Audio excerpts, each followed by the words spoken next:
Hello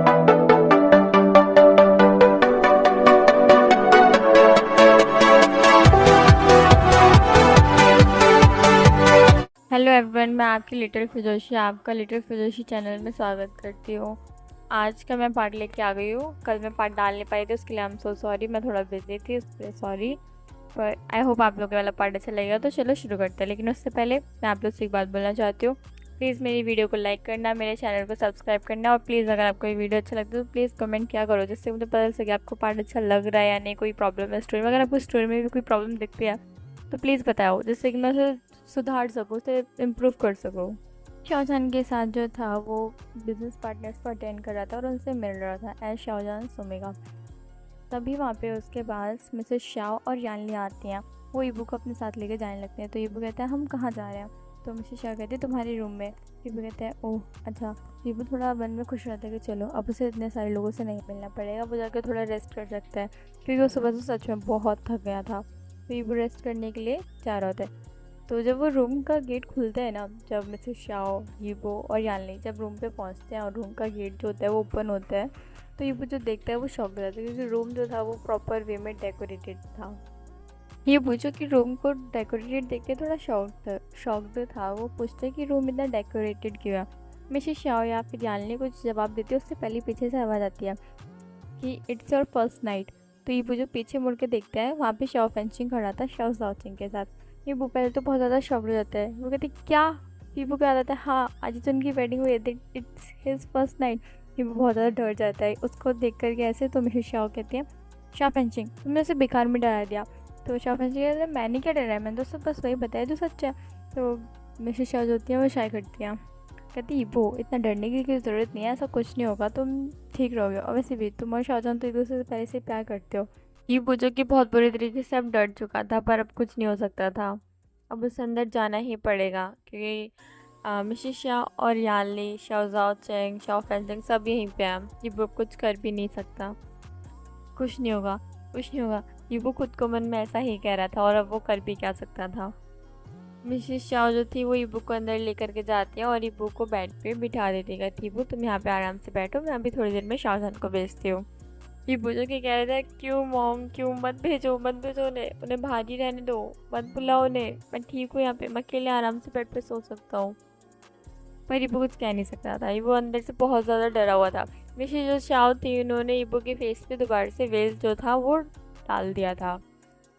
ईबू ने कहा ये वेल, वेल क्यों? तो जो मिसेस शाह होती हैं वो कहती हैं ये तो तुम्हें पता है ना कि चाइनीज़ जो वेडिंग के अकॉर्डिंग जो होता है वो हस्बैंड जो होता है वो आकर के अपने पार्टनर से, मतलब अल्फ़ा जो होता है वो ओमेगा के चेहरे पे से वेल हटाता है। तो वो कहता है ओ हाँ माँ। तो वो कहती है हाँ तो ये शाहजहान ही हटाएगा। ये वो कहता है ओ ओके। ऐसा कि वो जो होता है वहाँ पे बैठ जाता है बेड पे।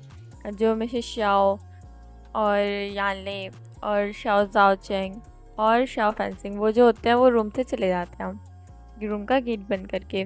ये वो जो कि थोड़ी देर वहाँ पे बैठा हुआ था, उसे थोड़ी देर बाद वो मतलब पूरे टाइम ना बैठे बैठे सोच रहा था अब क्या होगा, क्या शाहजहान कुछ करेगा, ये तो कॉन्ट्रैक्ट मैरिज है, शाहजहान को कुछ नहीं करना चाहिए है ना, अब तो सब कुछ ठीक रहेगा, शाहजहान उसके साथ कुछ नहीं करेगा। ये सब कुछ सोच रहा होता है। उसे तभी ना गेट खोलने की आवाज़ सुनाई देती है, एक क्लिक का साउंड आता है। ईबू की नज़र सीधा गेट पे जाती है, जहाँ से शाहजहान जो होता है वो एंटर कर रहा होता है। शाहजहान जो कि अंदर रूम में एंटर करता है, उसके बाद गेट को क्लोज करता है। ईबू जो कि डर जाता है, वो बेड पे जो था ना बिल्कुल एकदम सिकुड़ के, मतलब एकदम सिमट के बैठ जाता है। तो ईबू जो था ना वो बेड पे बैठा हुआ था। शाहजहान जो कि ईबू को तरफ देखता है और ईबू की तरफ ही बढ़ते हुए आ रहा होता है। ईबू जो कि डरता जा रहा था और खुद को मतलब खुद को ही खुद में समेट रहा था।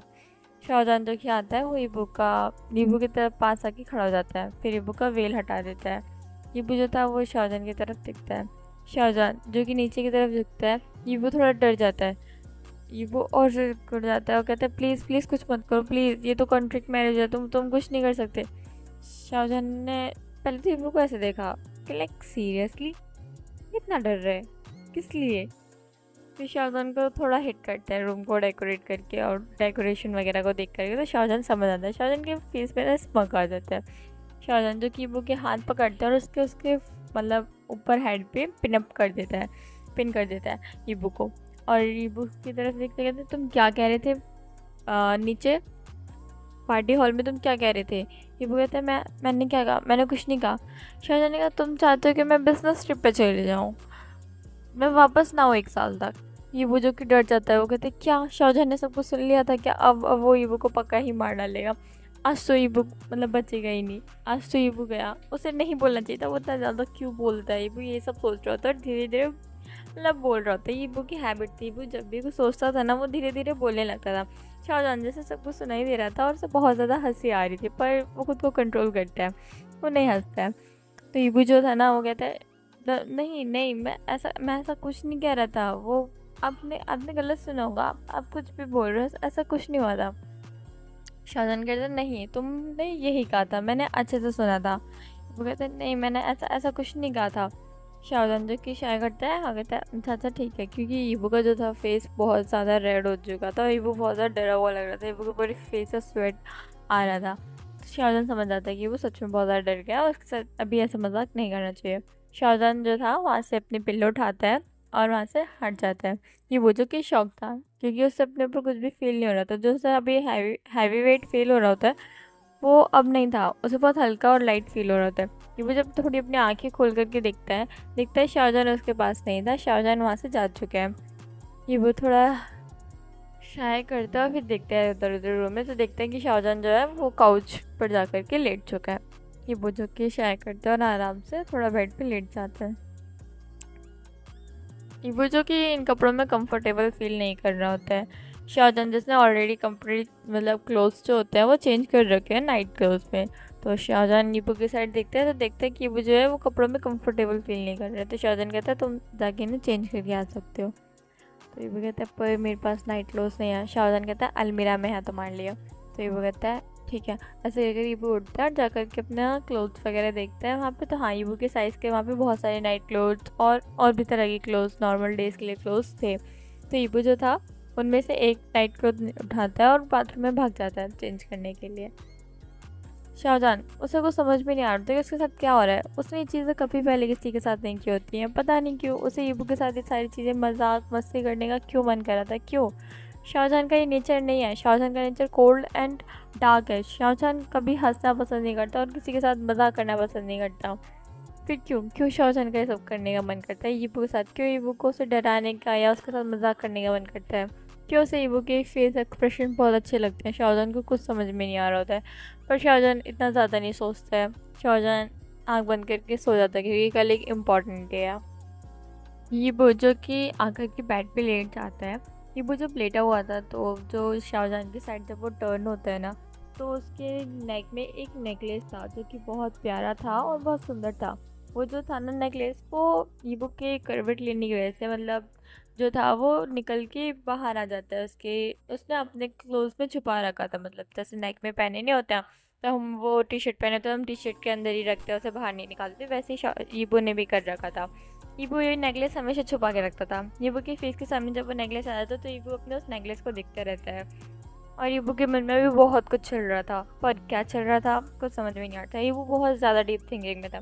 वहीं शाहजहां जब देखता है कि ईबू जो है वो नेकलेस को देख रहा है, तो शाहजहां के दिमाग में भी कुछ चल रहा होता है। वो नेकलेस देख करके बहुत कुछ सोच रहा होता है कि ईबू के पास ये नेकलेस क्या क्या वही हो सकता है क्या? वांग हाइक्वेन और मुझे जो लग रहा है वही सच है क्या? यही वो है? समझ में नहीं आ रहा क्या क्या हो सकता है इस नेकलेस का, मतलब जो इसके पास है ऐसा कैसे हो सकता है? ये नेकलेस तो अब नहीं होना चाहिए था। शाहजहां ऐसा सोच रहा होता है। क्या वो बच गया था? पता नहीं। शाहजहां ऐसा सोचता है और ट्राई करता है और फिर वो सो जाता है क्योंकि वो बहुत थक चुका था। ये बुज्जो की नेकलेस को देखते देखते ही दोबारा सो जाता है। क्या था उस नेकलेस का मतलब? क्या हो सकता है वो नेकलेस? किसका है वो नेकलेस जो ईबू के पास है? क्या वो ईबू का है या ईबू को कहीं पाया था? ईबू अब हम देखते हैं अगले दिन कल सुबह।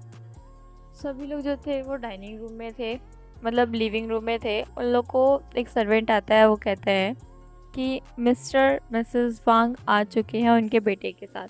तो मिस्टर शाह जो होते हैं वो कहता है उन्हें अंदर भेजो। जो मिस्टर मिसेस शाह थे वो वेट करते हैं मिस्टर मिसेस वांग का और उनके बेटे का अंदर आने का। मिस्टर मिसेस वांग और उनका बेटा एक सर्वेंट के साथ अंदर लिविंग रूम में आते हैं। वो सर्वेंट उन्हें लिविंग रूम में छोड़ करके वहाँ से चला जाता है। वहाँ पे मिसेस शाओ और mister Mrs Shao, Shao Zhan, Shao Yanli, Shao Zhao Cheng, Shao Fanxing, Yibo अपनी ग्रैंड माँ के साथ थे वहाँ पे प्रेजेंट लिविंग रूम में। तो मिस्टर मिसेस वांग आते हैं और वो मिस्टर मिसेस शाओ को मिलते हैं, आकर के सभी को ग्रीट करते हैं। तो सभी लोग उन्हें ग्रीट बैक करते हैं। तो यीबू जो था उसकी आंखों में कुछ अलग ही इमोशंस दिख रहे थे पूरी वांग फैमिली को देख करके। यीबू को कुछ समझ में नहीं आ रहा था कि उसे कैसा फील करना चाहिए। ग्रैंड माँ जो थी वो यीबू के पास खड़ी थी, उन्होंने यीबू को हाथ को पकड़ लिया था और उसे आराम से सहला रही थी। यीबू ग्रैंड माँ की तरफ देखता और यीबू की आंखों में थोड़े से आंसू थे, क्यों थे किसी को नहीं पता। तो यीबू जो था वो ग्रैंड माँ को देख रहा होता है। ग्रैंड माँ कहती है इट्स ऑल राइट वो सब कुछ ठीक हो जाएगा, तुम टेंशन मत लो, सब कुछ ठीक हो जाएगा यीबू, सब कुछ ठीक हो जाएगा यीबू। तो ये कहता है हाँ ग्रैंड माँ, सब कुछ मुझे ठीक करना ही होगा, ऐसा नहीं हो सकता, मैं ये सब कुछ नहीं होने दे सकता दोबारा। ग्रैंड माँ कहती है नहीं वो सब कुछ ठीक रहेगा, कुछ नहीं होगा, तुम ठीक रहोगे, यहाँ पे भी सब कुछ ठीक रहेगा। वो कहता है हाँ ग्रैंड माँ, सब कुछ ठीक होना चाहिए, ऐसा वो कहता है और वो शांत हो जाता है। वहीं जो मिस्टर मिसेस शाह होते हैं वो मिस्टर मिसेस वांग से गले लगते हैं और कहते हैं कि कितना समय हो गया, हम एक दूसरे से कितने समय बाद मिल रहे हैं। तो मिस्टर शाह जो होते हैं वो मिस्टर वांग से कहते हैं कि हाँ तुम ही थे जो कि एकदम से गायब हो गए थे, तुम्हें सब कुछ छोड़ के नहीं जाना चाहिए था। तो मिस्टर वांग जो कहते हैं कि तुम्हें पता है ना 10 साल पहले क्या हुआ था, मुझे वो सब छोड़ के जाना ज़रूरी था वो सब कुछ होना, अगर नहीं होता तो तुम्हारी लाइफ पे खतरे में आ जाती और तुम्हारी फैमिली की भी। तो मिस्टर शाह कहते कम ऑन, हम बहुत अच्छे दोस्त थे, तुम्हें एक बार बताना चाहिए था, हमें तो कुछ पता भी नहीं था। वो कहते हैं कोई बात नहीं, जो हो गया सो हो गया। तो मिस्टर मिसेस शाह जो होती है वो मिस्टर मिसेस वांग को हक करते हैं, कहती हैं आइए तुम्हें परेशान होने की ज़रूरत नहीं है, सब कुछ ठीक हो जाएगा, वो हमें वापस मिल जाएगा, वो कहीं नहीं गया होगा, तुम परेशान मत हो, तुम वरीड मत हो, तुम साइड में, तो वो ठीक होगा, वो जहाँ भी होगा। मिसेस वांग कहती हैं हाँ काश वो मुझे वापस मिल जाए, मैं उसका बहुत इंतज़ार कर रही हूँ, तुम्हें पता है ना मैं उसे कितना प्यार करती थी, वो बहुत छोटा था, 15 साल पहले जो हुआ था वो मैं आज भी नहीं भूल पाई हूँ। गाइस गलती से स्टोरी में शायद मैंने 10 साल पहले बोल दिया है, वो 15 साल है। ओके, तो मिसेस शाओ जो थे मिस्टर मिसेस वांग को गले लगा कहते कोई बात नहीं, सब कुछ ठीक हो जाएगा। तो वो कहते हैं तो वो जो थे ना मिस्टर मिसेस वांग की आंखों में थोड़े आंसू आ गए थे, वो लोग अपने आंसू पोंछते हैं और कहते हैं चलो अब अभी के बारे में बात करते हैं। तो मिसेस शाओ कहते हैं हाँ क्या हुआ, तुम लोग मतलब ऐसे अचानक से आए हो, क्या सब कुछ ठीक है, क्या कोई दिक्कत है, मतलब कोई परेशानी तो नहीं है, ऐसा वो पूछते हैं। तो मिस्टर मिसेस शाओ वांग जो होते हैं वो कहते हैं नहीं ऐसा कुछ नहीं है, हम बस अपने बड़े बेटे की साइड देखते हैं। वो कहते हैं हम बस इसके लिए आए। तो वो कहते हैं इसके लिए, तो कहते हैं हमें तुमसे कुछ बात करनी है। तो तभी वहाँ पे एक सर्वेंट आता है, वो कुछ बात करते हैं उससे पहले एक सर्वेंट आता है, कहता है सर यंग मतलब old master and madam dinner मतलब क्या कहते हैं डिनर तैयार, ब्रेकफास्ट तैयार हो चुका है, आप लोग प्लीज़ चलिए ब्रेकफास्ट के लिए। तो सभी लोग जो थे वो एक दूसरे की तरफ देखते हैं और फिर कहते हैं ठीक है आते हैं। फिर मिस्टर मिसेस शाओ जो थे वो सभी को डिनर रूम में चलने के लिए कहते हैं। सभी लोग अभी डिनर रूम में बैठे हुए थे। तो मिस्टर शाओ कहते हैं कि अब जो भी बातें होंगी सब डिनर की बातें होंगी, आप सभी लोग अपना डिनर करना शुरू कर सकते हैं। ऐसे कह करके सभी लोग डिनर करना शुरू कर देते हैं। सभी का मतलब ब्रेकफास्ट करना शुरू कर देते हैं। ब्रेकफास्ट करने के बाद सभी लोग अभी लिविंग रूम में थे। तो mister Mrs Shao, mister Mrs Wang सभी लोग एक दूसरे के सामने बैठे हुए थे काउचेस पे।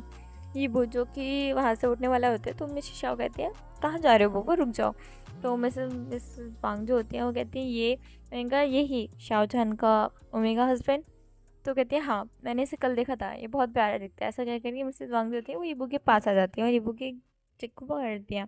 ईबू जो कि थोड़ा सहम सा जाता है, मतलब थोड़ा उसके फेस पे एक अलग ही इमोशंस थे, कुछ समझ नहीं आ रहे थे, पर हाँ थोड़े अलग इमोशंस थे। ईबू ने जो था ना अपना फेस एक्सप्रेशन लेस कर रखा था, कुछ ज़्यादा खास समझ में नहीं आ रहा। तो जैसे जो वांग होती हैं वो ईबू से होती है तुम बहुत प्यारे हो, तुम बहुत ब्यूटीफुल हो, सच में तुम्हारे जैसा ओमेगा सच में बहुत ब्यूटीफुल है, मैंने इतना प्यारा और ब्यूटीफुल ओमेगा नहीं देखा।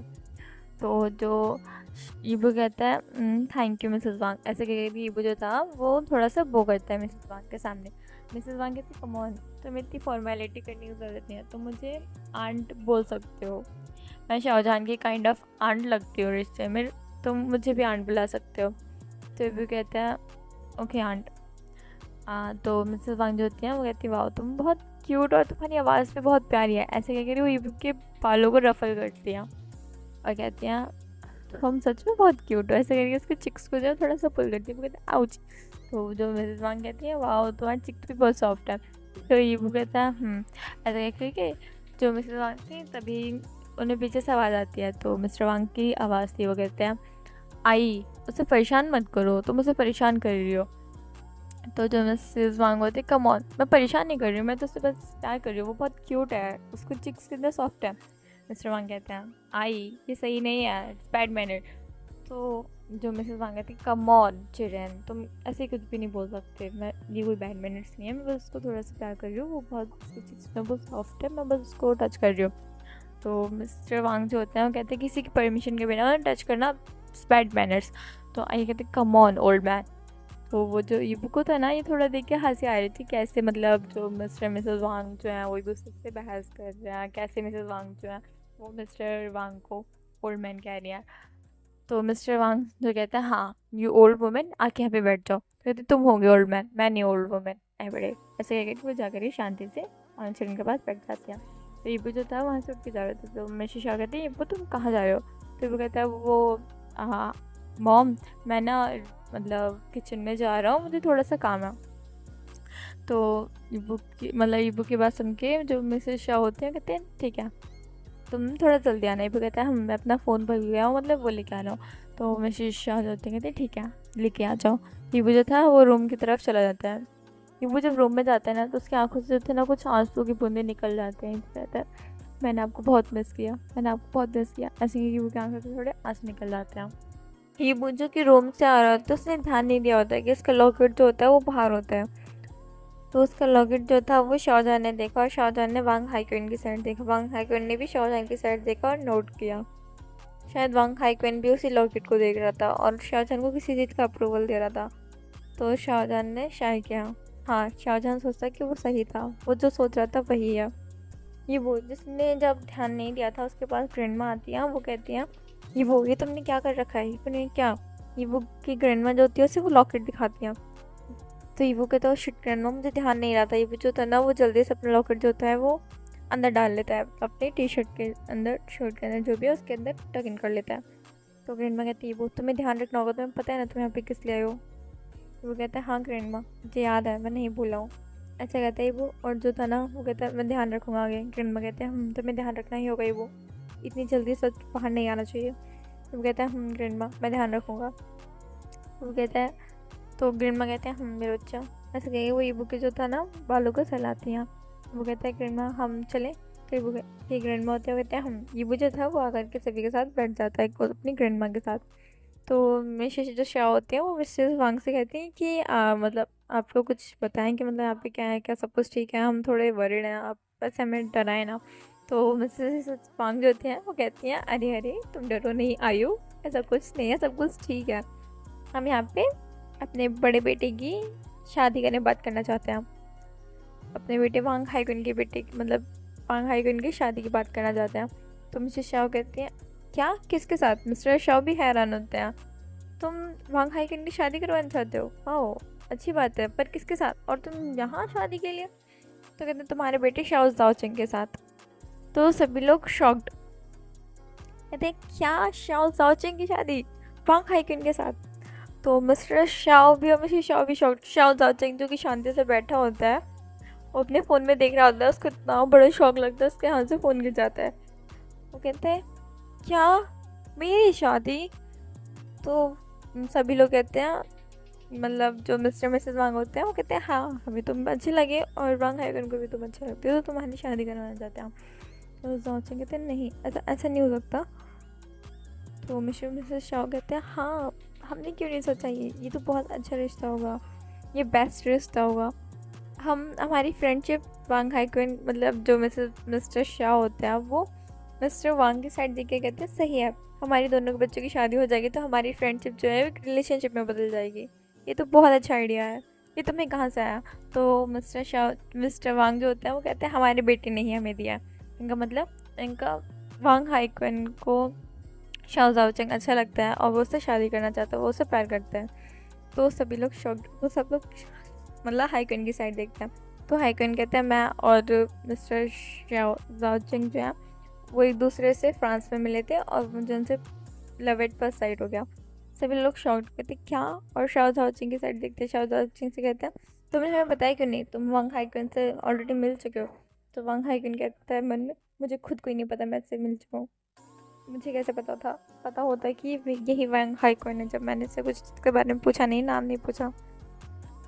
तो शाओ जाओचिंग कहते हैं क्या करते हो, कहते हैं कि मुझे शादी नहीं करनी। वहाँ पे सभी लोग शॉक। तो मिस्टर शाओ कहते हैं क्यों, तुम पे शादी क्यों नहीं करनी, तुम इतने बड़े हो चुके हो, तुम शादी नहीं करोगे अभी तो कौन करेगा, कब करोगे? तो शाओ जाओचिंग कहता है अभी यानली चीज़ें हैं उनकी भी शादी होने के लिए, सबकी सबसे बड़ी वो हैं। तो मिसेस शाओ कहती तो क्या दिक्कत है, शाहजहां ने भी तो शादी कर ली ना। तो शाह मतलब जो शाओ जाओचिंग होता है वो कहता है कि नहीं मैं तो नहीं करूँगा, जब तक शिजे की शादी नहीं होगी मैं तब तक शादी नहीं करने वाला। तो सभी लोग शाय करते हैं। तो मिसेस वांग जो होते हैं मिस्टर मिसेस वांग कहते हैं कोई बात नहीं, हम एक काम करते हैं इनकी इंगेजमेंट करवा देता है, शादी नहीं कर सकता अगर जाओचिंग पर इंगेजमेंट तो हो सकती है ना। और जब यानले की शादी हो जाएगी उसके बाद इनकी भी शादी करवा दें, या फिर यानले की शादी के साथ ही इनकी शादी करवा देंगे। तो शाओ जाओचिंग जो था वो सोचता है शिट क्यों क्यों मुझे तो मतलब कोई शांति से अकेले नहीं रहने देता, मुझे सिंगल रहना है, मुझे शादी नहीं करनी है, मन में वो सोच रहा था। पर उसे पता है अगर वो इस चीज़ के बारे में बोलेगा तो उसकी मॉम उससे गुस्सा हो जाएंगे और बेकार में घर में एक बहुत बड़ा ड्रामा हो जाएगा, और जो कि वो नहीं कर सकता। और उसको पता है उसकी मॉम जो है वो हर्ट से वीक है और किस चीज़ की मेडिसिन चलती है, उनकी दवा चल रही है, तो अपनी मॉम को परेशान नहीं कर सकता। और उसकी मॉम उसकी शादी का कितना वेट कर रही है वो भी जानता है, और उसे किसी ना किसी से तो शादी करनी होगी, इससे बेटर ये वांग हाइकन यही बेटर है। तो जो शाओ जाओचिंग आता है वो कहता है कि मैं इनसे मतलब हाइकन से थोड़ी देर अकेले में बात करना चाहता हूँ। सभी लोग शॉक्ड, मतलब कौन सा ओमेगा होगा जो खुद खड़े होकर कहेगा कि मुझे इस अकेले में मुझे होने वाले अल्फा से अकेले में बात करनी है। लेकिन ये शाओ जाओचिंग था और एक्सपेक्ट भी क्या कर सकते हैं। तो मिसेस शाओ कहते हैं देखा तुम्हें भी शादी करनी है, तुम्हारे मन में लड्डू फूट रहे हैं, कैसे तो तुम अपने होने वाले अल्फा के साथ अकेले में टाइम स्पेंड करना चाहते हो। ये मतलब जो जाओचिंग होता है, चेंग जो होता है वो अपनी मॉम की साइड घूर के देखता है, कहता है ऐसा कुछ नहीं, मुझे तुमसे कुछ बस थोड़ी ज़रूरी बात करनी है कि वो पर्सनल आप बस भेज रहे हैं नहीं, ऐसे कह वहाँ से चला जाता है अपने रूम में। तो हाइकन जो था वो शॉक्ड होता है, हाइकन जो था वो भी जाओचिंग के साथ पीछे पीछे जाने लगता है। वहीं जाओचिंग के रूम में जाओचिंग कहते हैं तुम यहाँ पे शादी के लिए रिश्ता कैसे लेके आ सकते हो, तुमसे किसने कहा, मुझे तुमसे शादी नहीं करनी। तो जो हाइकन होता है वो कहता है क्यों नहीं करनी, कम ऑन हम दोनों एक दूसरे को पहले से पसंद करते हैं और प्यार करते हैं तो शादी क्यों नहीं कर सकते। और जाओचिंग जो कि हाइकन के साथ मुड़ते हुए कहते हैं तुमसे ऐसा किसने कहा मैं तुमसे प्यार करता हूँ। तो हाइकन होता है वो कहता है कि मुझे पता है, तुम्हें देख करके मुझे पता चल रहा है तुम भी मुझसे प्यार करते हो। तो जाओचिंग कहते कुछ भी, मैं तुमसे प्यार नहीं करता। कहते कम ऑन अगर तुम मुझसे प्यार नहीं करते तो उस रात को सब कुछ नहीं होता। कहते किसने कहा, मैं ड्रंक था, तुम्हें समझ में नहीं आता क्या, मैं तुमसे प्यार नहीं करता, चाहो जाके अभी क्या अभी शादी का रिश्ता तोड़ दो। तो हाइकन कहते मैं तो नहीं करूँगा, अगर तुम्हें तोड़ना है तो तुम तोड़ सकते हो पर मैं तो नहीं जा रहा, मैं नहीं मना करूँगा शादी के लिए। तो जाओची कहते तुम्हें मना करना ही होगा और मैं तुमसे मना करवा के रहूँगा, मैं तुमसे शादी ही तोड़वा के रहूँगा, देख लेना तुम। तो हाइकन जो था वो जाओचिंग के पास आता है और जाओचिंग की वेस्ट पे अपने हाथ रखता है और उसे अपने पास खींचता है। तो ऐसा तो इस जन्म में नहीं होने वाला लव, ऐसे कि वो उसके चिक को मतलब जो होता है पकड़ के सहलाता है। हाई मतलब जाओचिंग कितना गुस्सा आ रहा होता है ना, जाओचिंग जो होता है ना अपने दोनों हाथों को हाइकन की चेस्ट पर रखकर उसे पुश करने की कोशिश कर रहा होता है, खुद से दूर करने की कोशिश कर रहा होता है। लेकिन हाइकन जो होता है वो स्माइल कर रहा होता है क्योंकि वो जाओचिंग से थोड़ा ज़्यादा स्ट्रॉन्ग था, क्योंकि वो एक अल्फा था। लेकिन सच में जाओचिंग भी बहुत स्ट्रॉन्ग था, वो उसे बहुत अच्छे से पुश कर पा रहा था। लेकिन अगर मतलब जाओचिंग हाइकन जो है ना वो अल्फा नहीं होता तो अभी तक तो शायद बहुत दूर गिरा होता जा कर के। पर हाइकन एक बहुत स्ट्रॉन्ग अल्फा है जो कि डेली जिम जाता है, जो कि डेली वर्कआउट करता है, तो उससे इतनी जल्दी पुश करना तो इतना पॉसिबल नहीं। और वैसे भी जो 5 फुट 6 इंच का ओमेगा 6 फुट 2 इंच के अल्फ़ा को तो दूर नहीं धकेल पाएगा, इतनी फिजिकल स्ट्रेंथ तो उसमें नहीं होगी। तो वो हाइकन जो होता है ना वो देख रहा होता स्मोक करते हुए, सोचोगे तो गुस्सा आता है कि तुम मुझे छोड़ोगे, मुझे इसे पकड़ के नहीं रख सकते। तो हाइकन कहता है क्यों, मैं तुम्हें क्यों पकड़ के नहीं रख सकता, तुम तो मेरे होने वाले ओमेगा हो। तो ज़ाओचिंग कहता है इन योर ड्रीम्स। तो कहता है ड्रीम्स ब्यूटीफुल होता है, मुझे उन्हें पूरा करना बहुत अच्छे से आता है। तो हाइकन कहता है कि डोंट वरी माय लव, मैं इतनी जल्दी तो नहीं छोड़ूंगा तुम्हें, पर हाँ अभी छोड़ दे रहा हूँ, लगता है तुम्हारे लिए बहुत ज़्यादा हो गया है, क्योंकि जो ज़ाओचिंग थे उसके चिक्स बहुत ज़्यादा रेड हो चुके हैं। वो गुस्से में रेड थे या ब्लशिंग की वजह से, तो ये किसी को नहीं पता। तो ज़ाओचिंग कहता है ज़्यादा अपनी ना उम्मीदों को ना बहुत ज़्यादा ऊपर मत लेके जाओ, ये मुझे मेरी चिक्स में ना घुसने की वजह से लाज है, कसम से मैं तुम्हें छोड़ूंगा नहीं। तुम खुद को क्या समझते हो, तुम जो चाहे वो कर सकते हो। तो हाइकन कहते हैं हाँ छोड़ना भी मत, कस के पकड़ के रखना। तो ज़ाओचिंग कहता है seriously you are such a shameless person, ऐसे करके वो होता है ना हाइकन को छोड़ देता है। तो हाइकन कहता है क्या तुम मुझे कहते तो मुझे छोड़ोगे नहीं, पकड़ो मुझे अच्छे से। तो मतलब लगता है हट जाओ मुझसे, तो मुझे तुमसे बात ही नहीं करनी, तुम कैसे अल्फा हो सीरियसली। इससे गलती हो गई थी उस दिन, पता नहीं क्यों मैंने इतनी ज़्यादा ड्रिंक कर ली थी, जबकि मैं कभी इतनी ड्रिंक नहीं करता। तो कम ऑन तुम बहाना दे रहे हो, तुम इतने ड्रिंक नहीं थे, तो मैं अच्छे से होश था, ये तो कुछ भी मत बोलो। वो सब कुछ जो भी हुआ था वो उस जब हुआ था जब मैं ड्रंक था। तो हाइकिन कहते कोई बात नहीं, मैं भी ड्रंक था, हम दोनों इक्वल थे। तो कहते वही तो, हम दोनों ड्रंक थे इस वजह से हुआ था, प्लीज़ ऐसा कुछ नहीं है, तुम मुझे लाइक नहीं करते हो, it was just an attraction. तो कहते हैं नहीं वो मेरे लिए अट्रैक्शन से ज़्यादा था, मुझे नहीं पता वो अट्रैक्शन हो या जो भी हो, अब तो सिर्फ तुम मेरे ही रहोगे। तो कहता है अपने स्टैंडर्ड्स ना हाई मत करो, मैं तुम्हारा कभी नहीं होने वाला, मैंने बोला ना मैं शादी नहीं करने वाला, मतलब तुमसे शादी तो बिल्कुल नहीं करने वाला। तो हाइकन कहता है डोंट वरी बेबी, तुम मानो ना मानो पर तुम्हारी और मेरी शादी होने जा रही है, हमारे पेरेंट्स ने शादी के लिए हाँ करती है, और जितना कि मैं तुम्हें जानता हूँ तुम अपनी मदर की अगेंस्ट तो नहीं जाओगी, है ना। तो ज़ाओचिंग को कहता है आह, तुम अपना पैर पटकता, कहता मैं कुछ नहीं कर सकता क्या। गुस्सा आता है ना वो उठा करके ना वो हाइकन पे कुछ पड़कने वाला है, तो हाइकन जो होता है ना वो डॉज कर देता है उसको। वहाँ पे पास में एक पास था, वो उठा के उसने हाइकन की तरफ फेंका था, और हाइकन ने जो था उसे डॉज कर दिया था। कहता है डोंट वरी बेबी, तुम्हारे एंगर को भी मुझे कंट्रोल करना आता है, कैसे हैंडल करना है मुझे वो भी पता है, ऐसे कहता है। और वो ज़ाओचिंग के पास पढ़ने लगता है। ज़ाओचिंग जो होता है ना वो कहता है तुम मेरे पास नहीं आ सकते, दूर हटो मुझसे, ऐसे कहकर वहाँ से जाने लगता है। तो मतलब जो होता है ना हाइकन को क्रॉस करके ज़ाओचिंग जो था वो जाने लगता है। तो ज़ाओचिंग हाइकन को क्रॉस करके जा पाता उससे पहले उसका हाथ पकड़ता है और उसे मोड़ के अपनी साइड कर लेता है। मतलब जो ज़ाओचिंग की बैग थी वो हाइकन के फ्रंट में थी, पर उसने उसे बैग हक कर रखा होता है, उसकी जो हाथ को था ना वो पकड़ के पीछे से मोड़ के आगे की तरफ पकड़ रखा होता है। तो कहता है कि तुम कहाँ जा रहे हो। तो ज़ाओचिंग कहता है तुमसे बहुत दूर। तो कहता है वो तो कभी नहीं होने वाला, तुम अब मेरे साथ ही रहने वाले हो। कहता तुम मुझसे शादी करना क्यों चाहते हो, मुझे तो यही समझ में नहीं आ रहा है। तो हाइकन कहता है कि तुम्हें समझने की ज़रूरत भी नहीं है, मैंने बोला ना तुमसे प्यार करता हूँ, तुम खुद ही नहीं समझना चाहते, इसमें मैं क्या करूँ। कहता नहीं मुझे ही नहीं लगता तुम मुझसे प्यार करते इसलिए शादी करना चाहते हो, रीज़न कुछ और है।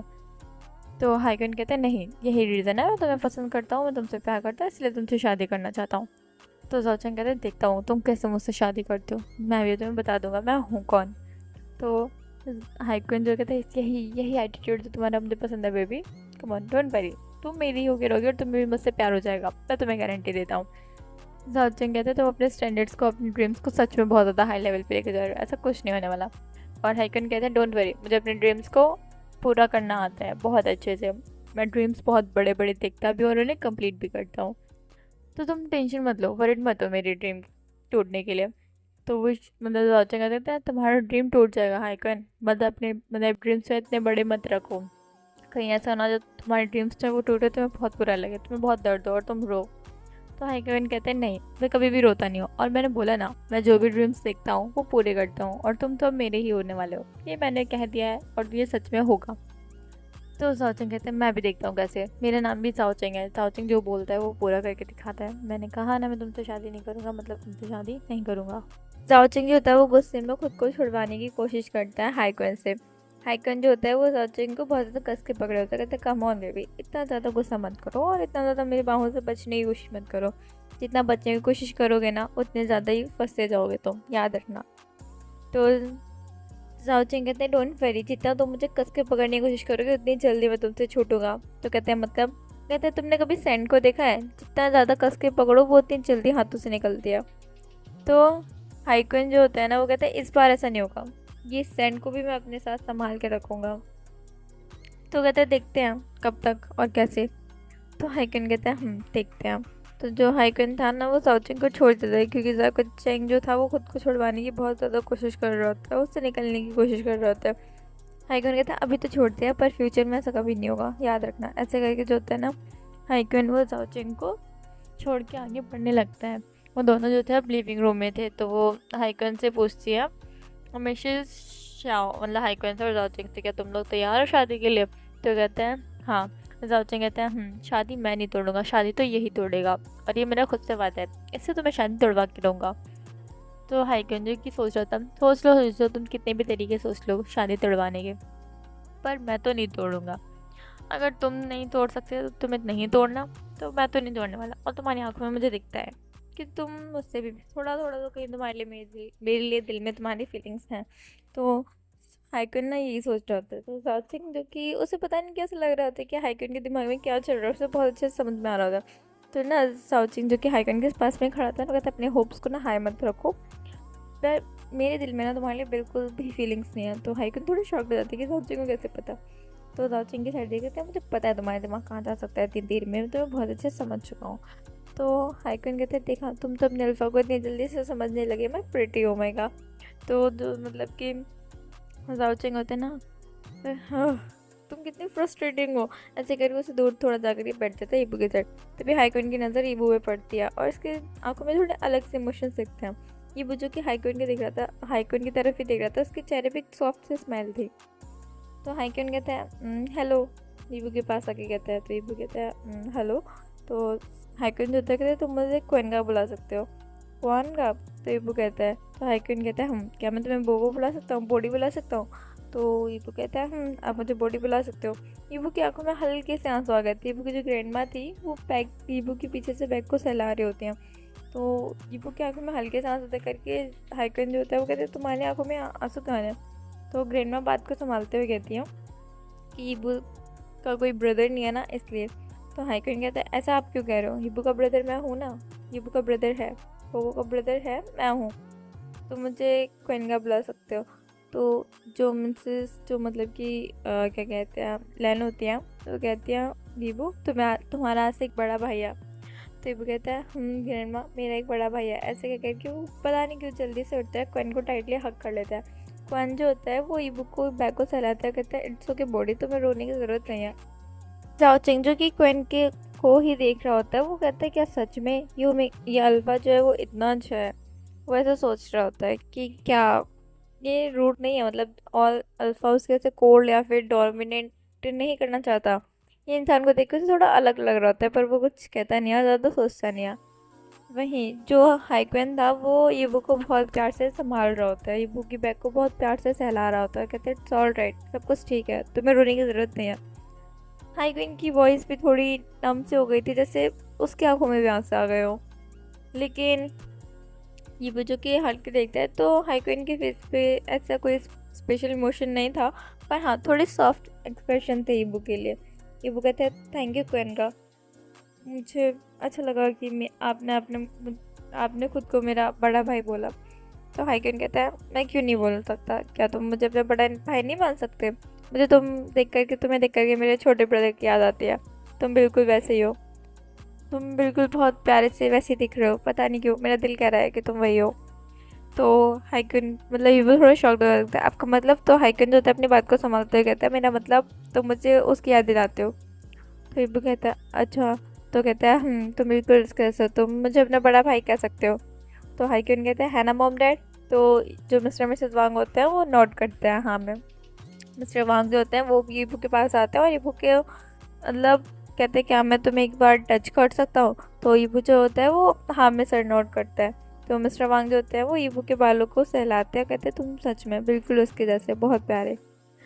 तो मैं वो उनकी मतलब उसे आवाज़ नहीं निकल रही होती, वो ईबू को इतने प्यार से देख रहे होते हैं ना, ईबू को समझ में नहीं आ रही होती है कि ये लोग उसे ऐसे ऐसे क्यों देख रहा है। ऐसे तो उन्हें नहीं देखना चाहिए था, एक स्ट्रेंजर को तो ऐसे नहीं देखना चाहिए। क्या इन्हें पता चल चुका है? नहीं, ऐसा नहीं हो सकता। ईबू भाई सच कैसे पता चल सकता है? वो एक बार श्योर करने के लिए अपना मतलब जो था ना नीचे की साइड दिखता है, चेस्ट की साइड के, उसका जो नेकलेस है वो तो बाहर नहीं आ रखा है ना, किसी ने देखा तो नहीं है ना। तो ये वो श्योर करता है कि हाँ वो नेकलेस जो है वो अंदर है, वो बाहर नहीं निकला है। वो थोड़ा शाय करता है, रिलीफ भरी थोड़ी सी धीमे से, जिससे किसी को पता ना चले। तो ईबू जो था ना थोड़ा शाय करता है और देखता है। जो मिस्टर वांग थे ना वो ईबू के बालों को सहला रहे होते हैं। वो कहता है तुम बहुत प्यारे हो, तुम चाहो तो तुम मुझे डैड बुला सकते हो। वहाँ पे सभी लोग शॉक्ड कि मिस्टर वांग कह रहे हैं ईबू से, लान ईबू से, कि तुम मुझे डैड डैड बुला सकते हो। तो मिसेस वांग जो थी ना वो भी जल्दी से आगे आती हो, कहते हाँ और तुम मुझे मॉम बुला सकते हो, जब कोएन तुम्हारे गगा है तो हम तुम्हारे मॉम डैड हुए। ऐसे करके वो जल्दी से ईबू को हक कर लेती है। और मिस्टर वांग कहते हैं आई पहले परमिशन तो लो, तुम्हें और कौन का हो क्या गया, ऐसे बिना परमिशन के किसी को तुम हक नहीं कर सकते। तो कोएन का कहता है सॉरी डैड। और मिसेस वांग जो होते हैं वो कहती है कम ऑन ओल्ड मैन, तुम्हारी वजह से मैं इतना अच्छी अपॉर्चुनिटी मिस नहीं कर सकती। कितना क्यूट है ये, ऐसे करके वो फिर से ईबू की चिक्स को पुल कर रहे होते हैं। तो ईबू के चिक्स में थोड़ा पेन होने लगता है। तो ईबू कहता है आउच। तो कहते हैं देखा तुमने उसके चिक्स में पेन कर दिया, दूर हटो उससे। ऐसे करके वो मिसेस वांग को हटाते हैं और कहते हैं क्या तुम ठीक हो ना। ऐसे करके उसके चिक्स को देख रहे होते हैं टच करके कि ज़्यादा दर्द तो नहीं हो रहा तुम्हें। ऐसे करके उसके चिक्स को देख रहे होते हैं। ईबू की आंखों में थोड़े ज़्यादा आंसू आ रहे होते हैं कि कोई इसकी इतनी परवाह कर सकता है क्या। तो मिसेस लान जो होती है वो उनकी आंखों में थोड़े से आंसू होते हैं और उनके चेहरे पे एक बहुत बड़ी स्माइल होती है। तो वो कहती हैं कि ईबू तुम्हें तुम्हारा परिवार मिल गया। ईबू को मतलब वो धीरे से बोलती है ऐसा जिससे कि कोई सुन ना पाए, पर ईबू ने शायद ही सुन लिया था। ईबू ग्रैंडमा की साइड देखता है और थोड़ा मतलब ऐसे दिखता है कि ग्रैंडमा ऐसा कुछ मत बोलो, ऐसे करके मतलब स्टे कर रहा होता है, थोड़ा डेथ क्लियर दे रहा होता है ग्रैंडमा आपको ये चीज़ नहीं बोलनी चाहिए थी अभी। अगर किसी ने सुन लिया होता तो उसकी आंखों में थोड़ा डर दिख रहा था। मिसेस लेन जो होती है वो थोड़ा सॉरी फील करते हुए, सॉरी वाला फेस नहीं होता वो बनाती है। तो ये वो शाय करता है। ये वो जो मिस्टर वांग को देख रहे होते हैं, मिस्टर वांग को पता नहीं क्या होता है उनमें, वो भी वो को हक कर लेता है। ये वो कहता है आर यू ऑलराइट अंकल। वो कहता है कम ऑन बोबो, अभी मैंने तुमसे कहा तुम मुझे डैड बुला सकते हो, मतलब मैं बोबो बुला सकते हो ना। तो ये वो कहता है ऐसे कर वो बोलने की कोशिश करता है डैड। तो मिस्टर वांग जो होते हैं उनकी आंखों में पता नहीं कि बहुत सारे आंसू आ रहे होते हैं, पर वो खुद को कंट्रोल करता है और ईबू से दूर हट जाता है। और मिसेस वांग जो होती हैं वो मिस्टर वांग को हटा करके मतलब थोड़ा साइड करके कहती है हटो, खुद हक कर रहे हो, मुझसे कह रहे हो कि बिना परमिशन का हक नहीं करते। ऐसे करके वो ईबू को हक करते हो, कहते हैं क्या तुम मुझे एक बार मॉम बोल सकते हो। तो ईबू जो था वो कहते हैं मॉम। तो कहती है तुम्हारे मुँह से मॉम सुनना कितना अच्छा लग रहा है, ऐसा वो कहती है। और वो कहती वाह तुम कितने प्यारे हो। तभी यहाँ पे मतलब मिसेस शाह कहती है कि हो क्या रहा है, आप लोग क्या कर रहे हैं ये। तो वो कहते हैं पता नहीं क्यों हमें एक बच्चा बहुत क्यूट लग रहा है। तो मिसेस शाह जो होती है मतलब मैडम यू, वो कहते हैं हम ये बात तो है, मुझे भी बहुत क्यूट लगा था। तो वो जो होती है ना मिसेस वांग, वो कहते हैं हम सच में बहुत क्यूट है। तो मिसेस शाह कहते हैं हम पर ये मेरा है, अब तुम इससे दूर रहो। मिसेस शाह कहते हैं, तो मिसेस वांग कहते हैं क्या मतलब। वो कहता है अब ये मेरे घर का ओमेगा, तुम मुझसे ऐसे टच नहीं कर सकती, हटो दूर रहो उससे। ऐसे कि वो मेरा बच्चा है, ऐसे करके वो ऐसे कहती है। वो कहती है वो मेरा बच्चा है, वो मेरा है, वो मेरा बउआ। तो मिसेस जो वांग होते हैं कहते कम ऑन आई हो, तुम इतनी सेल्फिश नहीं हो सकती, वो कितना प्यारा ओमेगा है, वो मेरा भी है। ये वो इतनी हंसी आ रही थी मिसेस शाह और मिसेस वांग को इससे थोड़ा झगड़ते हुए देख करके। तो कहते हैं कि आप दोनों फ्रेंड्स हो। तो मिसेस शाह और मिसेस वांग कहते हैं हम दोनों काफ़ी सालों से एक दूसरे के फ्रेंड्स हैं। हम लोग के पार्टनर्स जो हैं वो बिजनेस पार्टनर्स थे, एक टाइम पे वर्क पार्टनर्स थे, और फिर हम तब एक दूसरे से मिले थे, तब से हम फ्रेंड्स थे, हम बहुत अच्छे फ्रेंड्स बन चुके थे। तो ईबू कहता है अच्छा। तो ऐसे करके थोड़ी सी बात करते हैं वो लोग। तो ईबू जो होता है उसका कॉलेज का टाइम हो गया होता है। तो शाओजन कहता है मॉम ईबू के कॉलेज का टाइम हो गया है, मुझे उसे कॉलेज लेके जाना होगा। तो मिसेस शाओ कहती क्या तुमने ईबू का कॉलेज में एडमिशन करवा दिया। तो ईबू कहता है मतलब शाओजन कहता है हाँ मॉम मैंने ईबू का शाओ फैंशिंग के कॉलेज में एडमिशन करवा दिया, वो वहीं पे पढ़ेगा। तो मिसेस शाओ कहती है वाह चलो अच्छी बात है, तुमने ये ठीक किया। तो शाओजन कहता है मॉम आज उसके कॉलेज का टाइम हो गया तो आप उसे जाने दो। तो मिसेस शाओ जो होती है वो कहती है आज से नहीं, वो कल से ज्वाइन कर लेगा। तो शाओजन कहता है कम ऑन मॉम, उसे आज से ही ज्वाइन करना चाहिए, ऐसे लेट करते रहेगा उससे का कोई फ़ायदा नहीं होगा, उसे ज्वाइन करने दो। कॉलेज बहुत इंपॉर्टेंट होता है, अगर वो ऐसे डेज वेस्ट करेगा तो वो पढ़ेगा कब। तो मिसेस शाओ कहते हैं हाँ रहने दो, जैसे कि एक दिन में बहुत ज़्यादा पढ़ाई हो जाएगी। वो शाय करते कहते तुम तो वैसे भी मेरी मानने वाले नहीं हो। तो जो शाओजान होता है ना वो शाओ फैंसिंग की साइड देखता है, जो कि वहाँ से बचने की निकलने की कोशिश कर रहा होता है, क्योंकि उसे पता है अब अगला नंबर उसका है, उसका ब्रदर उसे भी नहीं छोड़ने वाला। वो कहता है शाओ फैंसिंग तुम कहाँ जा रहे हो। कहते हैं ब्रदर मैं रेडी होने जा रहा हूँ कॉलेज के लिए, मुझे कॉलेज जाना है ना। तो शाओजान कहते हैं वेरी गुड, तुम्हें मैं ही छोड़ने जाऊँगा, तुम्हें और ईबू को आज कॉलेज मैं छोड़ने जाऊँगा। तो शाओ फैंसिंग कहते हैं क्यों ब्रदर, हम खुद जा सकते हैं। तो कहते हैं शाओ फैंसिंग तुम आज का कॉलेज बंक करने की तो नहीं सोच रहे ना। और अगर तुम सोच रहे हो ना तो उस प्लान को ना वहीं पे ड्रॉप कर दो, क्योंकि ऐसा कुछ नहीं होने वाला। आज तुम्हें कॉलेज मैं ही छोड़ूंगा ईबू के साथ, तुम भी चलोगे। तो शाओफेन से कहता है कम ऑन ब्रदर, ऐसा कोई ज़्यादा इंपॉर्टेंट थोड़ी, आज कॉलेज में कुछ भी नहीं होगा। मैं तो कहता हूँ आज आप ईबू को भी मत भेजो कॉलेज। कहते हैं शाहजहां कहते हैं शाओफेन शेंग, फेंसिंग कहते हैं ठीक है ब्रदर। ऐसे कहते हैं मैं रेडी होने जा रहा हूँ, अभी आ रहा हूँ। ऐसे कह रही जो शाओ फेंसिंग होता है वो चला जाता है रेडी होने के लिए। शाहजहां कहते हैं मुझे इसका भी कुछ करना पड़ेगा, ये बहुत ज़्यादा बिगड़ता जा रहा है दिन पे दिन। ऐसा वो कहता है, वो अपने असिस्टेंट मैंगजी को कॉल करता है और मैंगजी कॉल उठाती है। वो कहती है मैंगजी तुम एक जल्दी से गार्ड हायर करो। कहती है सर किसके लिए? तो मतलब कहती क्यों सर, क्या कुछ हुआ है, क्या कोई प्रॉब्लम हुई है?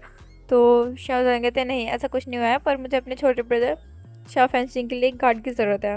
और एक मतलब ईबू और शाओ फेंसिंग के लिए गार्ड की ज़रूरत है, स्पेशली शाओ फेंसिंग के लिए। बहुत ज़्यादा बिगड़ चुका है, बहुत शरारतें करता है। तो जो मतलब मैंगजी होती है कहती है ओके सर मैं अभी हायर करती हूँ आपके लिए, मतलब उनके लिए कोई गार्ड, बॉडी गार्ड। तो शाओजन कहता है हम ठीक है। ऐसे कि वो कॉल कट कर देता है। वो सोच रहा होता है कि वो क्या करे। यिबू ने मतलब कि बोला है कि वो लैन फैमिली के नाम से, मतलब लैन के नाम से कॉलेज में जाना चाहता है, शाओ नाम से नहीं जाना चाहता।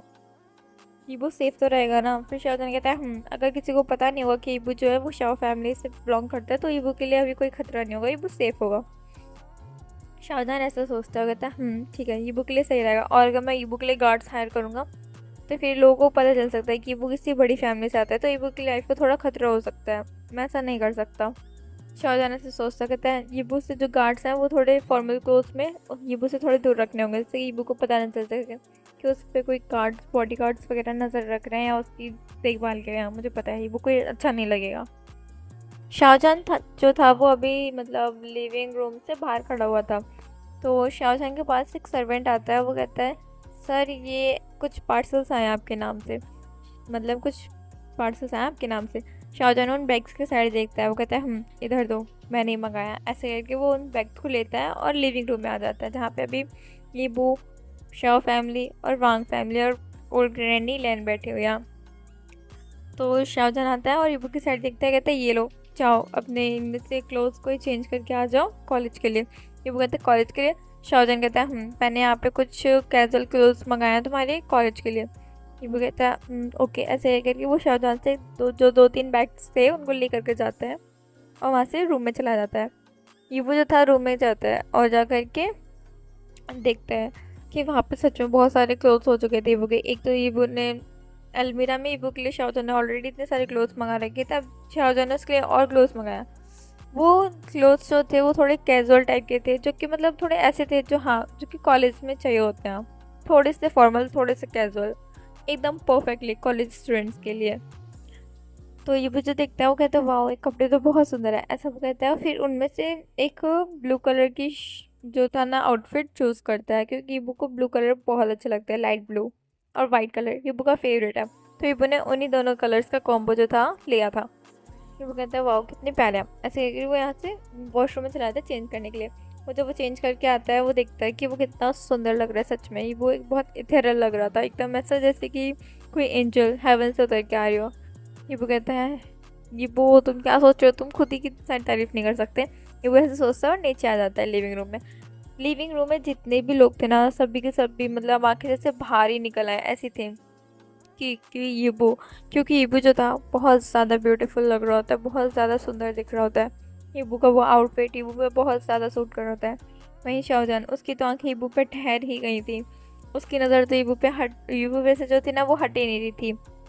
यिबू को देख करके मिसेस शाओ मिसेस वांग जो होते हैं वो यिबू के पास आते हैं और दोनों यिबू का एक एक साइड का गाल पकड़ते हैं, मतलब चिक जो था ना उसे सहलाते हैं। कहते हैं वाह तुम तो बहुत ज़्यादा ब्यूटीफुल लग रहे हो बुब्बो। तो यिबू कहता है क्या सच में आप लोग झूठी तारीफ़ कर रहे हो ना, मैं इतना ब्यूटीफुल नहीं लग रहा ना? कहते हैं नहीं बुब्बो तुम सच में बहुत ज़्यादा ब्यूटीफुल लग रहे हो, सच में कोई इतना ब्यूटीफुल हो भी सकता है क्या? तो मिसेस वांग कहती हैं आफ्टर ऑल तुम मेरे बेटे हो। नहीं, मिसेस शाओ कहती नहीं वो तुम्हारा नहीं मेरा बेटा है।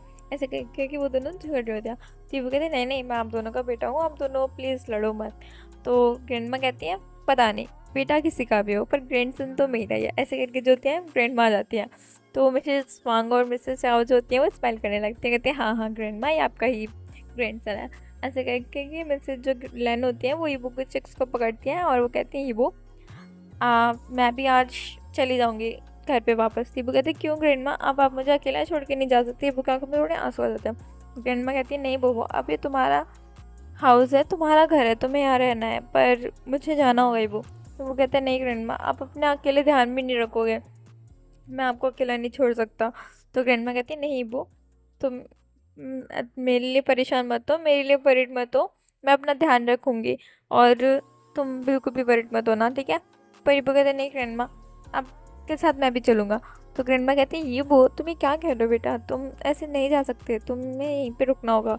तो गिबू कहता है नहीं ग्रैंडमा प्लीज़। तो ग्रैंडमा कहती है बोबो नहीं बेबी, तुम्हें पता है ना तुम्हारी शादी हो चुकी है, तुम्हारे अल्फा का घर ही अब तुम्हारा घर है, तुम्हें यहीं पे रहना पड़ेगा। गिबू कहते हैं ग्रैंडमा कहती हैं अब कुछ नहीं। तो ग्रैंडमा कहती हैं, तो ये कहता है अच्छा ठीक है, आप मेरे कॉलेज से आने तक का वेट करना, मैं आपको लेकर के चलूँगा। तो ग्रैंडमा कहती हैं तुम्हारा मैं कुछ नहीं कर सकती। वैसे कह करके हैविली शेयर करती है। और रिबू जो था वो कहता है आप मेरा कुछ नहीं कर सकते, मैं आपका बोबो। ईबू की आंखों में सच में भी थोड़े आंसू रखे होते हैं।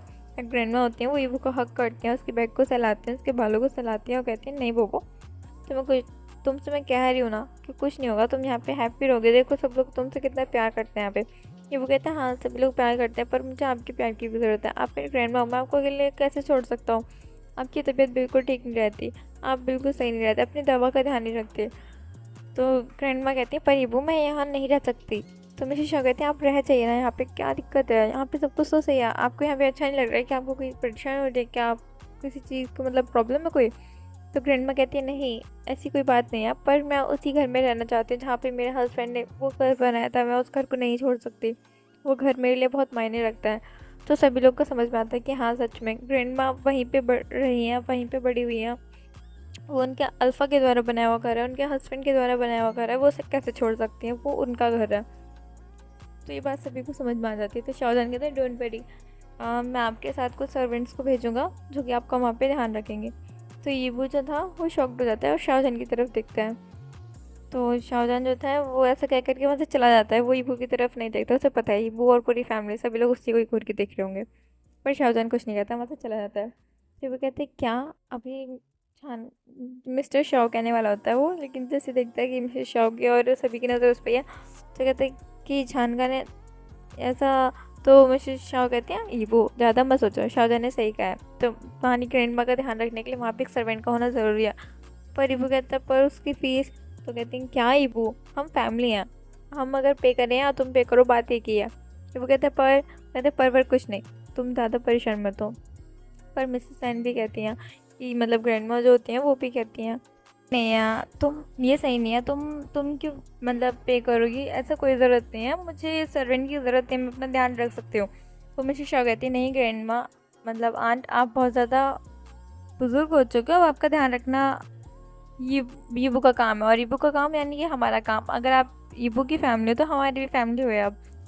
तो मिसेस जो लैन होती है कहती वो कहती पर, तो मिसेस शाह जो होती है वो कहती पर कुछ नहीं, आप ज़्यादा परेशान ना हो, सब कुछ ठीक होगा, और आप अपना ध्यान वहाँ पे अगर आप रहना चाहते हो तो आपको इतनी बात तो माननी पड़ेगी, आपके साथ यहाँ से एक सर्वेंट जाएगा। तो वो कहती हैं मैं ऐसे कैसे मतलब कैसे ले सकती हूँ आप, वो थोड़ा झिझक रही होती हैं। तो ये बात ना मिसेस शाह बहुत ज़्यादा अच्छे समझ आती है, कहती ग्रैंडमा आप हमारी फैमिली जैसे हो, अब आप हमारी फैमिली हो, अब आपका ध्यान रखना हमारी जिम्मेदारी है, आप ऐसा नहीं कर सकती, आपको अपने साथ एक सर्वेंट लेके जाना ही पड़ेगा। तो मिसेस लैन जो होती हैं वो शाय करती हैं, कहती हैं ठीक है। तो वो सभी लोग कहते हैं, सभी के फेस पे थोड़ी स्माइल आ जाती है, और जो मिसेस लैन थी ना वो ईबू की साइड देखती हैं, और ईबू जो था ना वो कहता है कि ग्रैंडमा आप मुझे छोड़ के जा रहे हो, आपने मुझसे वादा किया था कि आप हमेशा मेरे साथ रहोगे। तो ग्रैंडमा कहती हैं वो मैं कहीं ज़्यादा दूर नहीं हूँ, मैं बस यहाँ से थोड़ा दूर जा रही हूँ, मैं इस घर में नहीं रहूँगी, पर मैं वहीं रहूँगी, तुम्हारे आसपास ही हूँ, मैं इसी सिटी में रहूँगी, मैं दूसरी सिटी पे नहीं जा रही हूँ। वो कहता पर ग्रैंडमा, ऐसा वो कह रहा होता है, उसकी आंखों में थोड़े आंसू आ गए होता है। तो ग्रैंडमा कहती है अच्छा ठीक है, तुम मुझसे जब मिलने आना चाहो तुम आ सकते हो। तो मिसेस शाओ भी कहती है हाँ वो तुम जब भी ग्रैंडमा से मिलने जाना चाहते हो, चाहे भले वो आधी रात हो रही हो, रात के 3 बज रहे हो, तुम तब भी ग्रैंडमा से मिलने जा सकते हो, पर बस मुझे इन्फॉर्म करके जाना, मैं तुम्हारे लिए वरीड ना हो जाऊँ, ऐसा वो कहती हैं। तो ईबू की फेस पे हल्की सी स्मेल आ जाती है, वो कहती है तो ईबू कहता है थैंक यू मॉम यू। तो कहती हैं इट्स ऑलराइट माय बच्चा, ऐसा कह के वो ईबू के जो बालों को सहलाती हैं, मतलब रफल करती हैं। यीबू जो था ना, उसके फेस पे थोड़ी सी स्माइल आ गई होती है। वो ग्रैंडमा की तरफ कहता है आप अकेले नहीं जाओगे, मैं आपको छोड़ के आऊँगा। तो ग्रैंडमा कहती है हाँ हाँ ठीक है मेरे बच्चे, तो मुझे पता है तुम मेरी बात तो मानने वाले हो नहीं बोबो। तो कहता है हम बिल्कुल नहीं, बोबो आपकी नहीं मानेगा, आपने बोबो की मानी। तो कहती हैं अच्छा अच्छा ठीक है, अब तुम जाओ कॉलेज के लिए लेट हो रहे हो, ऐसा वो कहती हैं। कि तब तक वहाँ पे एक सर्वेंट आ जाता है। वो कहता है कि आपको और यंग मास्टर फेंसिंग का वेट कर रहे हैं मास्टर शाओथान बाहर अपनी कार लेकर के। तो ये वो कहता है अच्छा तब यहाँ पे फेंसिंग भी वहाँ पे मतलब जो खड़ा होता है वो कहता है अरे यार ये ब्रदर आज हमें कॉलेज छोड़ के ही मानेंगे। तो ये वो कहते हैं क्या प्रॉब्लम है, कॉलेज ही तो जाना है, हमें पढ़ना चाहिए। तो शाह फेंसिंग कहते हैं कम ऑन यार बोबो, तुम भी इससे बातें मत करो, मुझे बिल्कुल नहीं पढ़ना। तो मिसेस शाह कहती है बताओ फिर अभी किसी नहीं पढ़ना, एक तो तुम्हारे वैसे इतने स्कोर्स कम आ रहे हैं, अगर तुम्हारे इस साल भी इस बार भी इस सेमेस्टर में भी अगर तुम्हारे स्कोर्स कम आए ना फेंसिंग में, तो मैं बता रही हूँ तुम्हें छोड़ूंगी नहीं, तुम्हें मैं अब्रॉड भेज दूंगी। तो कहते हैं क्या मैं अब्रॉड नहीं जाना चाहता, आपसे किसने कहा मैं अब्रॉड जाऊँगा, नहीं मॉम मैं अब्रॉड नहीं जाऊँगा। का वेरी गुड, तो फिर अपना स्कोर ना अच्छे लेकर के आना, अगर तुम्हारे स्कोर मुझे सेटिस्फाई नहीं करेंगे ना तो तुम अब्रॉड जाओगे अब, और मैं तुम्हें बुलाऊंगी भी नहीं, तुम पूरे 4-5 सालों के लिए अब्रॉड में रहोगे, और जब तक तुम्हारे अच्छे स्कोर से तुम पास नहीं होंगे ना अब्रॉड से भी, तब तक मैं तुम्हें वापस नहीं लेके आने वाली चाइना। तो कहते हैं मॉम ये एक क्रूएलिटी है, आप अपने बच्चे के साथ ना क्रूल नहीं हो सकते।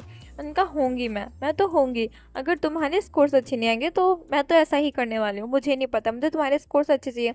तो क्या मॉम क्या करना है स्कोर्स का, अ पेपर ऑफ वाइट मतलब अ वाइट शीट कांट जज माई फ्यूचर, वो ऐसे कहता है। तो वो कहती है हाँ हाँ मैं बताती हूँ कौन सी शीट तुम्हारे फ्यूचर को जज करेगी और कौन सी नहीं, तुम इधर आओ। तो कहते हैं सॉरी मॉम, ऐसे करके वहाँ से भाग जाते हैं, क्योंकि उसे पता है अगर वो अपनी मॉम के हाथ लगा तो आज तो वो बचने वाला नहीं है।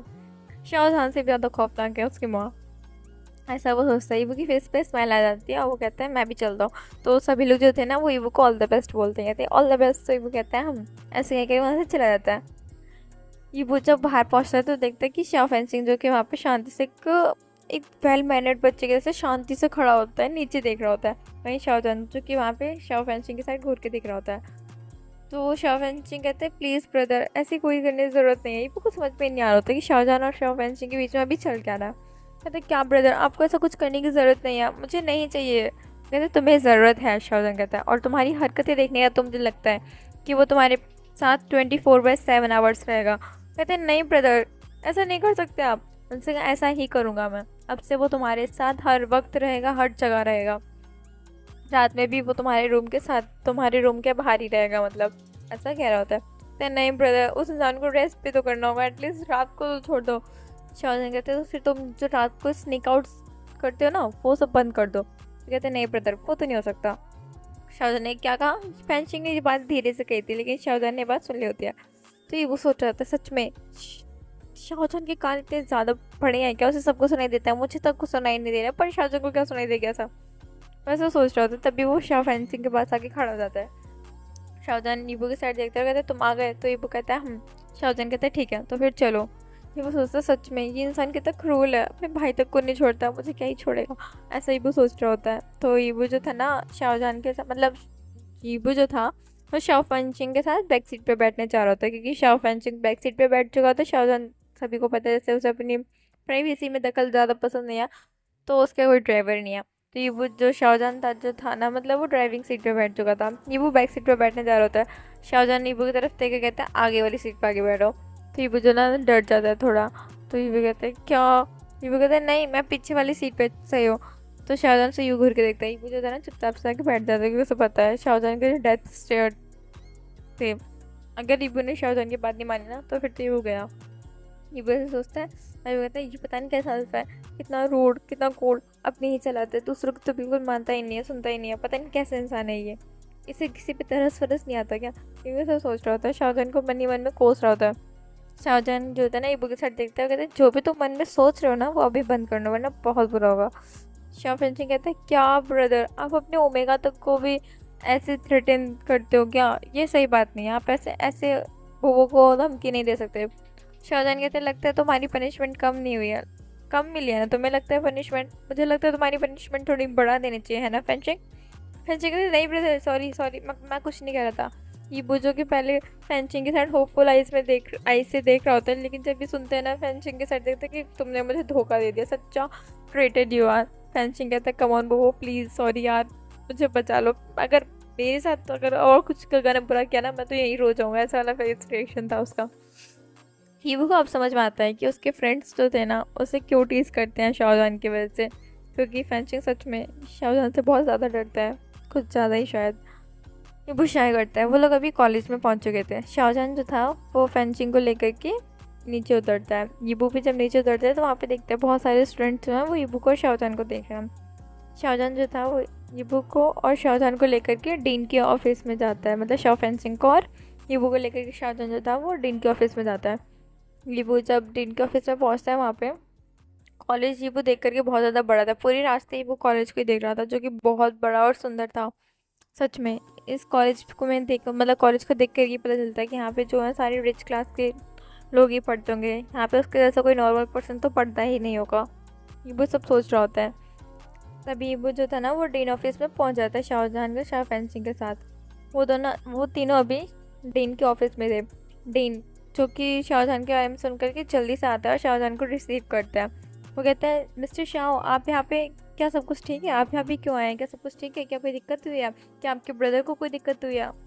तो शाहजहान कहते हैं नहीं, मेरे ब्रदर को यहाँ पे कोई दिक्कत नहीं हुई है और मुझे भी कोई दिक्कत नहीं है, मैं आपसे बस कमर ने एडमिशन करवाया उसके बारे में बात करने आया हूँ। तो कहते हैं अच्छा हाँ, क्या नाम था उस स्टूडेंट का?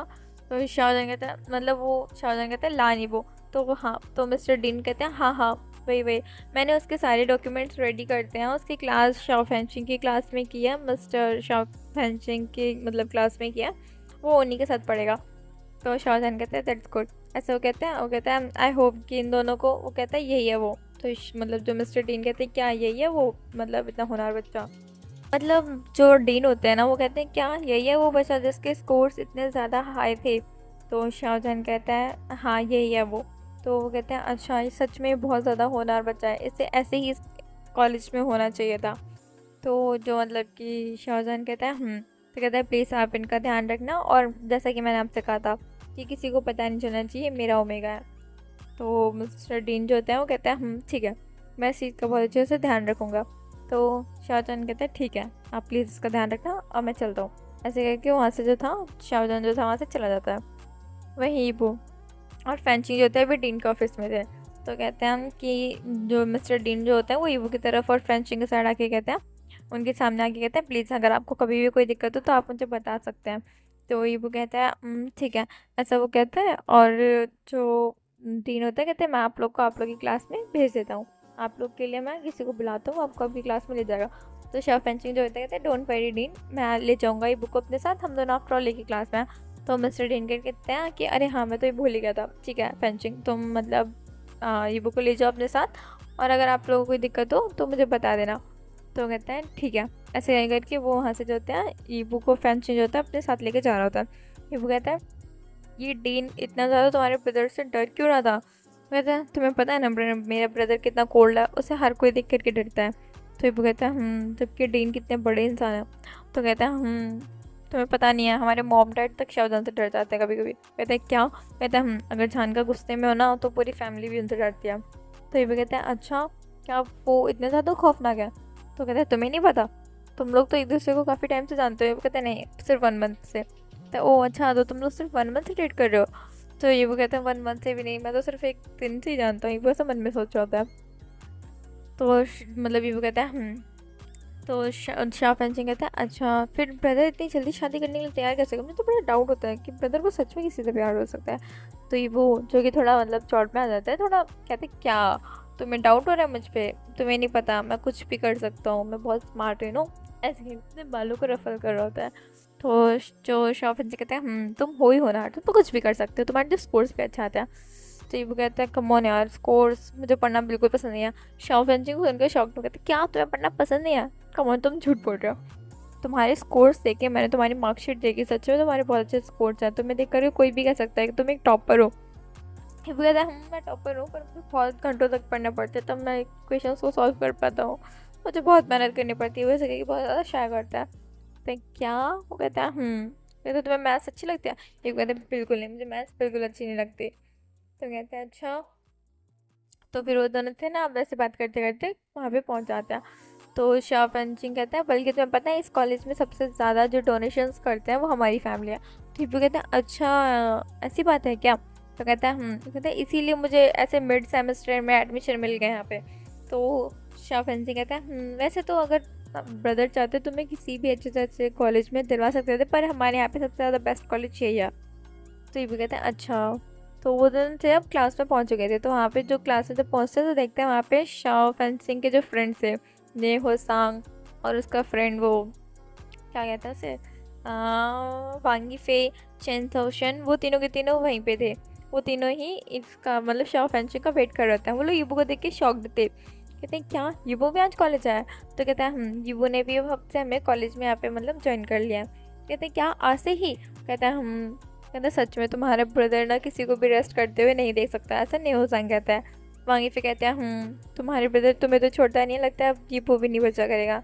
यूबू कहते हैं तुम लोग ये क्या कह रहे हो? तो कहते हैं और नहीं तो क्या, इतनी जल्दी तुम्हारा कॉलेज शुरू करवा दिया। सच में जान का बहुत ज़्यादा डेंजरस इंसान है। तुम एटलीस्ट अभी तुम्हारी शादी हुई है, अभी तो तुम्हें हनीमून पे जाना चाहिए था। ये बच्चों की सुनते थोड़ा हक्का पक्का रह जाता है। कहते क्या सभी लोग हनीमून की वाली बात क्यों करते रहते हो? कहते come on, newly married couple से यही बात करेंगे और कई बात करेंगे। कहते कम ऑन, इससे भी ज़्यादा बहुत सारी चीज़ें होती करने के लिए। कहते पढ़ना है अभी मुझे। तो कहता है अच्छा। सारे हंसने लगता है ये वो का नर्वस सा फेस देख करके, रेड सा फेस देख करके। फिर वो कहता है बस मेरा मजाक उड़ाना बंद करो। तो ये बुक मतलब वांगी फे की साइड देखे रहता है और चंद्रशन की साइड देखते हुए कहता है कि तो तुम दोनों एक दूसरे को डेट कर रहे हो? तो कहते हैं कहता है अच्छा ना। वो मतलब नीबू जो था वो मतलब कि पूछता है वांगी फे से और चंद्रशन से कि तुम लोग एक दूसरे को कब से डेट कर रहे हो? तो जो चंद्रशन और यीफे जो होती है ना, वो कहते हैं कि हम दोनों एक दूसरे को हाई स्कूल से डेट कर रहे हैं। वो कहते हैं क्या इतने यंग एज से डेट कर लो तुम लोग एक दूसरे को? तो कहते हैं हाँ। तो नेहो संग के साइड देखता है, नेहो संग कहता है oh hello I am totally single, मैं बिल्कुल सिंगल हूँ, मैं किसी को डेट नहीं कर रहा, पर मेरा किसी पे क्रश है।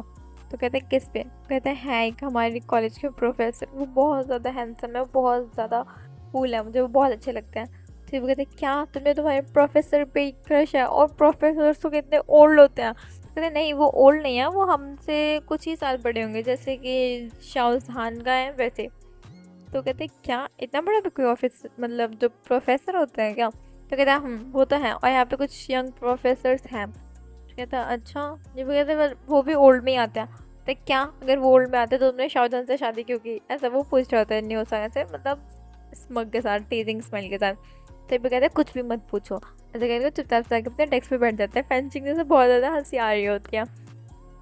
तो शाओ फेंसिंग, न्यू सांग और वांगी लानिबो, वो तीनों के तीनों जो थे ना एक डेस्क पे बैठे हुए थे। चेन जोशन और वांगी फे वो दोनों एक डेस्क पे बैठे हुए थे। ये सभी लोग बैठे हुए थे, तभी वहाँ पे इनके प्रोफेसर की एंट्री होती है। शाओ फेंसिंग जो था ना वो न्यू सांग की तरफ ऐसे थोड़ा सा अपनी कोनी से हिट करते कहते लो आ गए तुम्हारे क्रश, ऐसे करके वो बोल रहा होता है। और न्यू सांग जो था ना वो अपने दोनों हाथों पे अपना फेस को इत्मीनान से रख करके ना प्रोफेसर को ताड़ रहा होता है। ये वो कहता है कौन है ऐसा इंसान? तो वो कहते हैं नीबू जो था ना वो आगे देखता है, वहाँ पे एक प्रोफेसर थे। सच में वो प्रोफेसर काफ़ी हैंडसम थे और यंग थे। वो कहते सच में ये प्रोफेसर तो काफ़ी ज़्यादा यंग और हैंडसम है।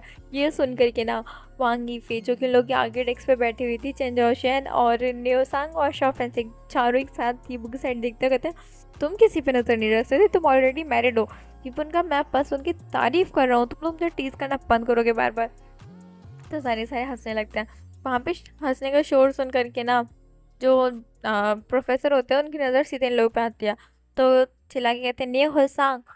तो न्यू सांग थोड़ा डर जाता है, वो सीधे बैठ जाता है। तो कहते हैं कि तुम्हारे ग्रुप ने फिर से बहुत सारी मस्ती करना शुरू कर दिया, तुम लोग कितना शोर करते हो, ऐसा कह कर वो कह ही रहे होता है। और वो शाओ फेंसिंग को, वांगी फे को, चेन दोशन को, इन चारों को डांटते हैं। तभी उनकी नज़र न्यू स्टूडेंट पे जाती है। वो कहते तुम न्यू स्टूडेंट हो, यानी कि ईबू पे जाती है। ईबू खड़ा होता है, कहते yes professor I am new here और मैंने अभी स्कूल ज्वाइन किया आज से। तो कहते हैं अच्छा अपने आप को इंट्रोड्यूस करो। तो ईबू जो था वो कहता है मेरा नाम लानिबो है, मैं अभी इस कॉलेज से पढ़ के आ रहा हूँ और मैंने यहाँ पे ट्रांसफ़र लिया, ऐसे करके मतलब वगैरह वगैरह बोल रहा होता है, सारी अपनी डिटेल्स दे रहा होता है।